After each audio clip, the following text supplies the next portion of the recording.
menyenangkan Tuhan atau menyenangkan manusia? Harusnya ini menjadi refleksi kita dan kita tanyakan secara berkala terhadap diri kita masing-masing.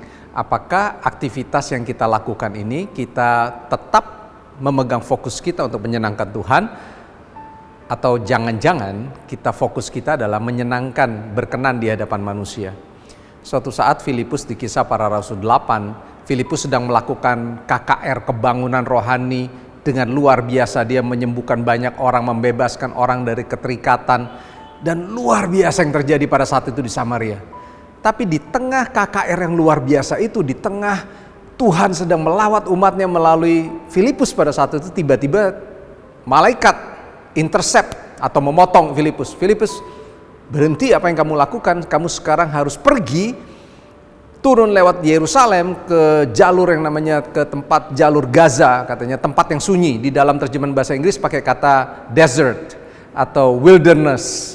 Saudara, seringkali saudara hidup kita ini kita sedang dipakai secara sepertinya luar biasa, tapi terkadang-kadang Tuhan mengasingkan kita. Justru di tengah kesibukan yang luar biasa itu Tuhan membawa kita ke suatu tempat yang sunyi katanya, dengan sebuah tujuan yang lain.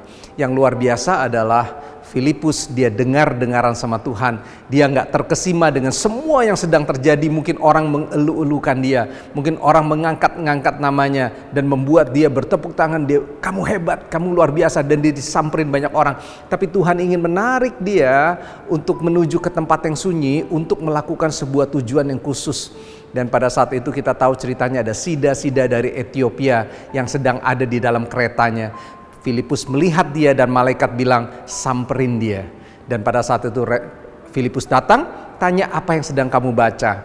Lalu dia menceritakan sida tersebut menceritakan apa yang sedang dibacanya. Singkat ceritanya, Filipus naik ke keretanya, lalu Filipus mulai menjelaskan dari apa yang sedang dibacanya. Ada 2 hal yang bisa kita pelajari saudara, atau 3 hal. Yang pertama, saudara, kita harus memiliki kerelaan untuk bisa diganggu, intercept oleh Tuhan istilahnya, diintervensi waktu-waktu kita, jadwal kita untuk kita mengerjakan sebuah tujuan khusus yang lain.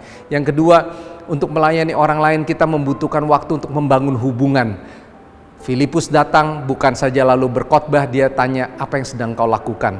Lalu yang ketiga, Filipus mengajar, dikatakan Filipus mengajar bertolak dari nas yang sedang dibaca oleh si sida-sida tersebut. Singkat ceritanya lalu kita tahu sida-sida tersebut dibaptis. Untuk itu saudara, jangan fokus untuk berkenan di hadapan manusia, fokuslah hari ini untuk berkenan di hadapan Tuhan. Sehingga waktu-waktu kita Tuhan bisa mengintercept untuk mengerjakan tujuannya. Selamat untuk menjadi berkat. God bless.